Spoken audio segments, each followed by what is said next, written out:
Bugungi ishlarimizni Kia Sonet'dan boshlaganmiz. Har doimgidek original italyanskiy Lavato blok upravleniyasi, i+ sportivniy farsonka va Lavato reduktorlari bilan chiroyli holatda ustunovka qilib berilyapti. Bunga propan qo'yapmiz. Bu yerda havalimiz tayyor bo'ldi. So'ting. Havalga ham aybidan 48 tali OBD'si bor, kislorod OBD'ga ulanadigan blok upravleniya, Lavato italyanskiy reduktorlar bilan chiroyli holatda propan ustunovka qildik. Bu tayyor chiqyapti. Bu yerda laba olib qo'yganmiz.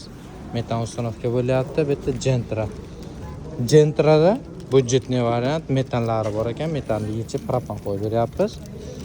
Mana reduktorlari, Nordic reduktorlari bilan miyalari stak ekan. Miya bilan farsonka o'zlarida qolyapti.